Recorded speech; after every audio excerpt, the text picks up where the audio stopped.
Welcome back to the Habit Engineer podcast. It's episode 11. I'm Max, the Habit Engineer. I'm here with my friend David. David, do you want to introduce yourself? Sure. First of all, thanks for having me, Max. My name is David Katz. I am an abstract artist. I do energy-infused abstract paintings. Also an entrepreneur. Been an entrepreneur most of my life, but have been self-employed now for about 30 years. Nice. Wait, did you say 30 or 13? 30. Dang. There you go. Sweet. All right. That's good. So we'll jump right into it. David, what is the habit that you want to be consistent with? I think I'd like to be consistent with the start of my workday and being able to start working like at 9 a.m. every day. Okay. Being self-employed, I worked from home out of my home for over almost 25 years now. And so I find with, not having that structure can be challenging sometimes. Yeah. So that would be probably one of the bigger ones. Yeah. No, I love that. So what would you say is stopping you from being consistent with that 9 a.m. start time right now? Sometimes it's mental health challenges. I've dealt with depression throughout my life, and then I've had a couple traumatic brain injuries in the last 9 years, which some days that really affect my motivation. And I've learned a lot about my body through that healing process, and so being aware too that other things can come into play, sometimes diet, lack of not getting good sleep, things like that. So that those play a role some days. Other days, I think it's just getting squirreled. It's being ADD, as most entrepreneurs are. So easy to be distracted. Yeah, it's easy to get distracted and being at home with a lot of things going on. So that plays a role as well. Okay. So starting at 9 a.m., right? So the way that the Triple S method works, there's 3 steps to it, right? 3 S's, so to speak. So the first S is specific, the second is simple, and the third is sealed. The way that you make your habit specific is you want to assign it a what, a when, and a where. What that does, it creates what's called neural resonance. So when you attach an action with a location and a time, it just gives the idea a lot more weight in your brain, right? So instead of saying, I'm going to start my workday at 9 a.m., you could say, I'm going to start doing this thing for my workday at 9 a.m., sitting in my office at my desk with the light on. Or like something like that, right? Where the goal here is to make it so specific that you can visualize yourself doing it like you're watching a movie in your head. And that, again, that brings that neural resonance into play. The specificity just lends the idea a lot more weight, makes it a lot easier for your brain to remember, to like say, oh, hey, you see the time, it's 8:30, and your brain's like, oh, shoot, yep, at 9, okay, that's going to happen, right? So if you were to put your 9 a.m. start time into a little bit more specificity with that what, when, and where, what would that look like for you? So I would say probably starting at 9 a.m., start with maybe one of the most important things would be prospecting. Or following up with warm leads or people that are in my sales funnel in one aspect or another, because that's one of the most important things to keeping in business, keeping paying clients coming in. Sales is the lifeblood of every business, that's for sure. Yeah, so I'd say maybe starting 9 a.m., starting with the, like I said, with following up with those leads or wherever they're at, doing it at my desk. So a specific location. And I'm sorry, what was the other, did I hit? So what, when, and where. So I think you've got all three. So the what would be prospecting, right? Following up with warm leads. The when would be starting at 9 a.m. The where would be at your desk. I'm assuming you've got like an office room specifically. Yeah, I have an office in my home. Perfect. So then the only other thing I would say to make it more specific is how long would you be doing that prospecting activity for? That's a good question. I would say it's like an hour. Okay, so from 9 to 10 a.m., prospecting / following up with leads, etc., at the desk in your office. Okay, cool. So that's specific, right? Then the next S is simple, right? And the way that we make sure that our habit is simple enough is we just have a filter question that will run it through. So keep your habit in mind, and I'll ask you, do you feel 100% confident in your ability to stick to that habit every single day for the rest of your life? No. Okay, perfect. And that's totally fine. So what happens now, some people, when you use the Triple S method and you start to engineer habits longer term, you kind of get to know yourself a lot better, and like starting off with the specificity, like what you will be able to be 100% confident in. But when you're starting the process of engineering habits and just kind of trying to systematize your life out a little bit more, it takes a lot of experimentation. Just to be able to know, okay, here's where my limits are, here's where my floor is, right? And you want to act somewhere in that range. And so what we do now is we go back to the specific step, right? And we say, okay, we don't have that level of confidence. That's fine. What do we need to re-engineer about the specificity of our habit to give it that level of confidence? So here's the goal, right? There's a James Clear quote where he says that habits are the compound interest of self-improvement, right? And so essentially, I'm assuming how compound interest works. Okay, perfect. So eighth wonder of the world, right? Everyone loves compound interest. And so we want to figure out, okay, how can I tap into that compounding effect, that exponential growth from a improvement for myself standpoint, right? And the way that we do that is by building habits, right? And not just building habits, but building habits that we can stay consistent with for long enough that we're able to experience the exponential returns, right? Because you think about it, if you're looking at a compound interest calculator from a financial standpoint, most of the returns aren't happening in year 5, year 10, year 20. They're happening in year 30, year 40, year 50, right? And so what the Triple S method does better than any other habit building method in the world is it allows you to build habits in such a way that you can actually be consistent with them for long enough to capture those exponential gains.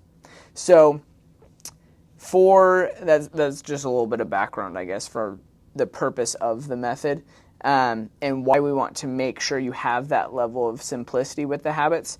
Because what happened, right, is, and I'm assuming this played out in your mind, is when we have the specific part of the habit, right, and you're like, okay, I feel pretty good about this. I think I can do this most of the time, right?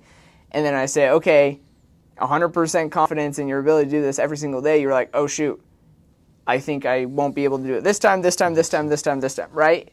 All of those potential failure moments started popping up.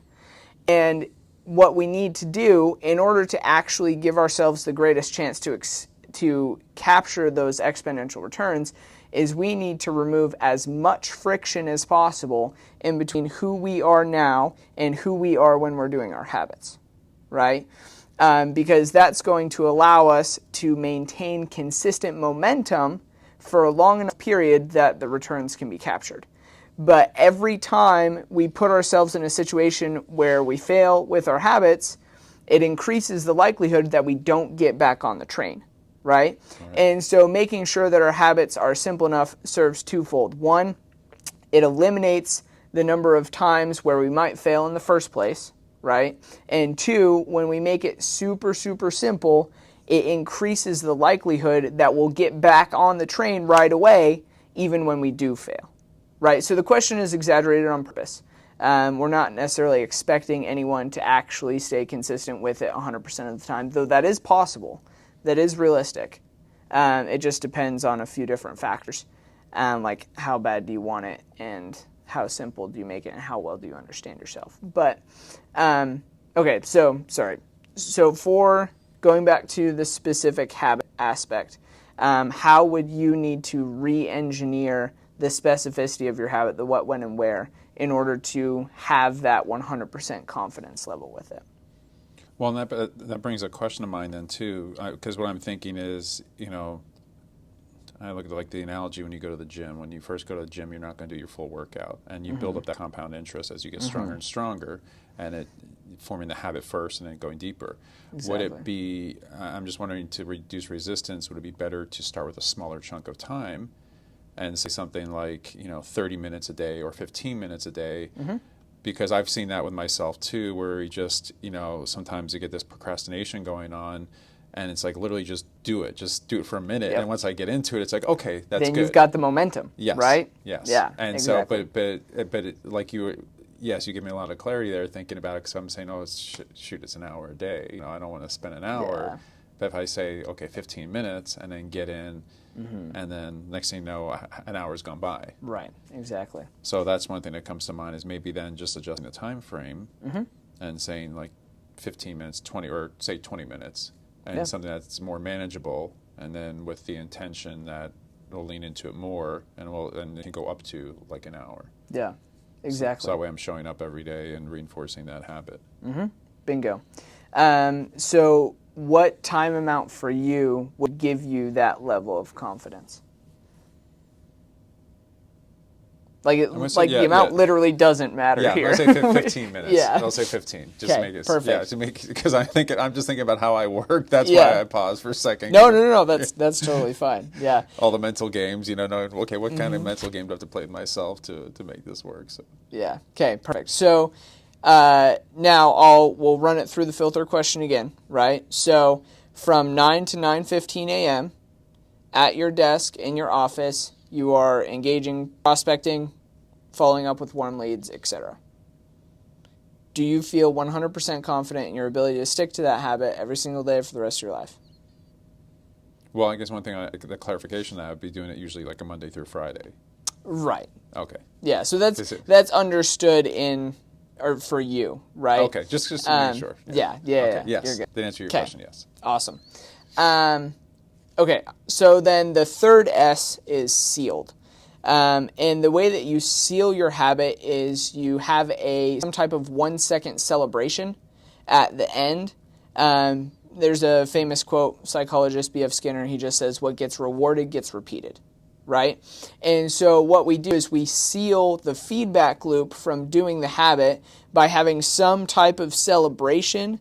So that way your brain feels good about the action that it just took, and your brain wants to do what makes it feel good, right? So therefore it increases the likelihood that you'll be able to be consistent with that. It creates and strengthens that neural connection between, hey, I'm doing this action makes me feel good, I want to do this action again, right? And so for you, actually maybe something already came into your head. What do you think would be some type of 1 second celebration that you could implement at the end of your 15 minutes? Like when you've done your 15 minutes, you're like, okay, cool. Here's my celebration, and then move on. Can't draw on a blank all of a sudden. That's fine. We got time.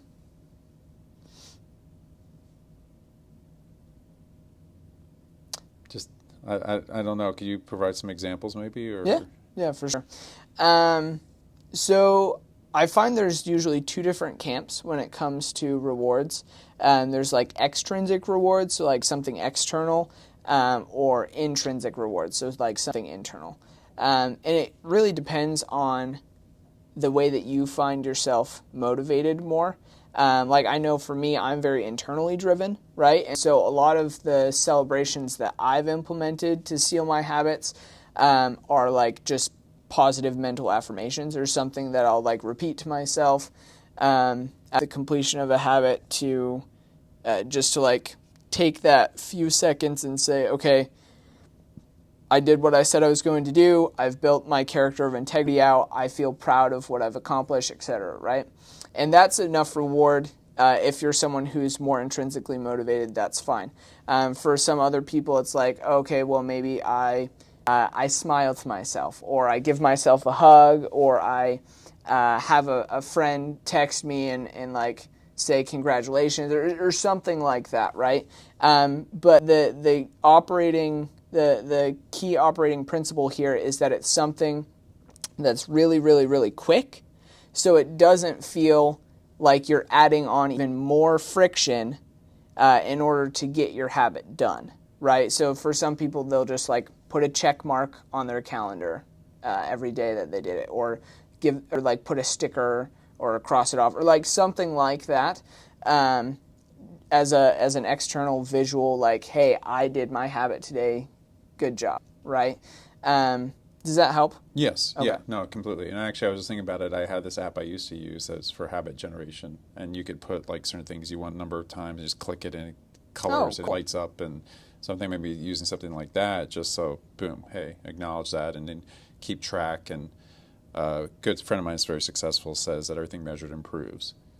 So that's what you got me thinking about that. I like that about, so yeah, that way I can just measure it by clicking it. You get the little visual reward, the little dopamine hit. Yep. And then also I can look back and see too, and have a log, like kind of like you were talking about, of the consistency. Yeah, I've actually got something like that I could give to you. We've got like a survey thing that we can fill out, and we track all of the responses on the back end. And then we send you like a weekly status report, progress update kind of thing every week too. So that would be good. Yeah. Excellent. Yep. Okay. Awesome. Okay. Yeah. So that's the Triple S method, right? Specific, what, when, and where. Simple, 100% confidence. Sealed, 1 second celebration, right? And so the idea here is that you want to do that with every single habit that you're building. What that does over time, well, it does quite a lot of things over time. But a few of the big ones are that it helps you to rebuild your character of integrity, right? I mean, just speaking candidly, most of us have spent our entire lives saying that we're going to do things and then not doing them, right? Yes. Mm-hmm. And so we've shot ourselves full of holes and proving that we can't trust ourselves, right? And so what the Triple S method does more effectively than any other method I've ever found is that it structures your habits in a way so that you say you are going to do something, and then it gives you the best chance of actually doing that thing. Now, the understanding here is that for most of us, I find that the number one reason why people aren't able to be consistent with their habits is they don't know themselves well enough. And so they don't know what is actually going to be motivating for them, or they don't know how much time they can actually fit into their daily schedule that they're able to be consistent with long term, right? And so when I have people on the podcast, or when I talk to people about engineering habits in general, I make sure to emphasize, like, this is a process, right? This is not and will never be, lose 15 pounds in 10 days, right? Or any type of get a six-pack in 6 weeks. No, that's just not what this does. But it does produce compounding returns in the long run. We're not thinking in terms of weeks or months. We're thinking in terms of years and decades. And so explaining that to people and kind of framing the method in that way helps people to understand, like, hey, if I mess up, that's fine, right? The question, the feelings that come to my head shouldn't be, oh my gosh, I'm such a failure, I guess I can never stick to this habit. The question should just be, well, okay, why? Like, I thought that I could do this thing. Turns out that I couldn't. What do I need to adjust? What am I supposed to learn? Why did this happen? What can I change to be more consistent? What did I learn about myself that I can change to be more consistent with this in the long run, right? But yeah, so that's the method. Do you have any final questions for me? I don't think so. Okay, awesome. Thanks, David. I'll give you a chance to write that down, and we'll wrap it up.